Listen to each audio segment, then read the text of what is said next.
अगर एक प्रदेश के मुख्यमंत्री को अपने प्रदेश के बारे में ही जानकारी नहीं है तो वो मुख्यमंत्री के पद पर बैठे क्यों हैं भैया? क्यों बैठे हैं?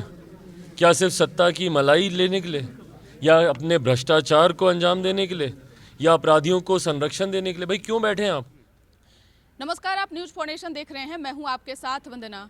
बिहार में सुशासन की दावा करने वाले तो एक तरफ जहां किसान और छात्रों पर लगातार पुलिसिया दमन, वहीं बिहार में जहरीली शराब से लोगों की लगातार मौत हो रही है। इन सभी मामलों में मुख्यमंत्री और उप मुख्यमंत्री दोनों अनभिज्ञ हैं।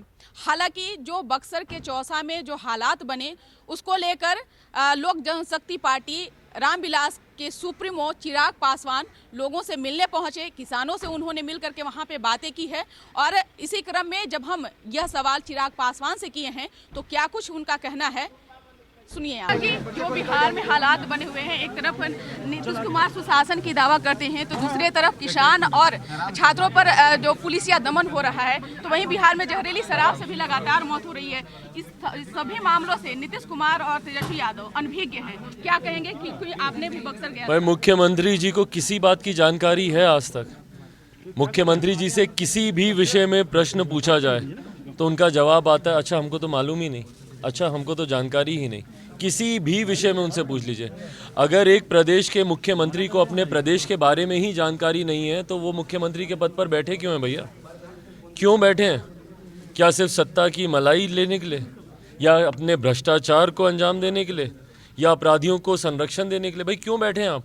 अगर आपको बिहारियों के बारे में नहीं पता, बिहार के बारे में नहीं पता, बिहार में घट रही बड़ी से बड़ी घटनाओं के बारे में, बक्सर जैसी घटना जिसके बारे में दुनिया को पता है, पूरे देश को पता है, सारे नेशनल चैनल से लेके सोशल मीडिया पे, उस घटना की वजह से बिहार शर्मसार हो रहा है और मुख्यमंत्री नीतीश कुमार जी को इसके बारे में नहीं पता।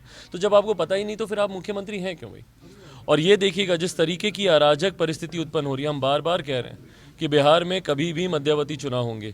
ये अराजक परिस्थिति दस्तक दे रही है मध्यवर्ती चुनाव की। एक सवाल यह भी है कि जिस तरह से रामचरितमानस को लेकर के तेजस्वी और तेज प्रताप दोनों चुप्पी साधे हुए हैं, तो जगदानंद सिंह को आगे क्यों कर दिए हैं? हाँ तो बताए ना भाई, इन लोगों को अपनी कम से कम अपना रुख तो स्पष्ट करना चाहिए।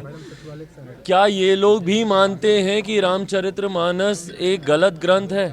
क्या ये लोग मानते हैं कि उसमें जो बातें हैं वो गलत बातें लिखी हुई हैं? भाई राजद अपना स्टैंड क्लियर करेगी कि नहीं करेगी? या जनता दल यूनाइटेड सिर्फ कहने से नहीं ना होगा? जनता दल यूनाइटेड के नेता एक तरफ तो भाई बोल रहे हैं कि अरे ये गलत बोल रहे हैं, ये करने, तो फिर काहे के लिए उनको मंत्री बनाए हुए हैं? मुख्यमंत्री नीतीश कुमार जी अपना स्टैंड क्लियर करें ना, बताएं वो कि भैया वो क्या सोच रखते हैं रामचरितमानस पर। अगर उनकी सोच वही सोच है जो उनके मंत्री की सोच है तो बस ठीक है, बात क्लियर हो जाएगी। पर अगर वो उनकी सोच से विभिन्न हटकर अगर अलग सोच रखते हैं तो क्यों मंत्री बनाए? नीतीश कुमार चुप क्यों है इन सभी मामलों में? भाई अगर इस सवाल का जवाब मेरे पास होता तो मैं बेहतर प्रश्न कर सकता अपने मुख्यमंत्री। सवाल यह भी है कि आप मंत्रिमंडल में, मोदी कैबिनेट में जो है आपका भी नाम आ रहा है। मुझे नहीं पता, मुझे नहीं पता। अच्छा, विदेश की यात्रा हो रही है, विदेश की यात्रा को लेकर क्या कहेंगे? जी, एक पार्लियामेंट्री डेलीगेशन जा रहा है।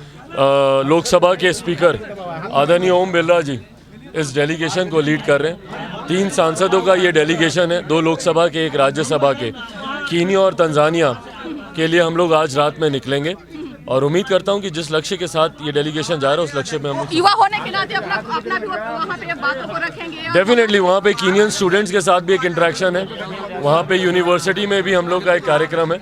ज़रूर वहाँ पर जाकर भारत की बातों को मजबूती से कीनियन स्टूडेंट्स के सामने भी रखूंगा। तो सुना आपने कि क्या कुछ कहा। बता दें कि जमुई सांसद चिराग पासवान ने कहा कि जिस तरह से बिहार में अभी हालात बने हुए हैं, नीतीश कुमार इन सभी मामलों में अनभिज्ञ हैं। आप क्यों नहीं कोई कार्रवाई कर रहे हैं?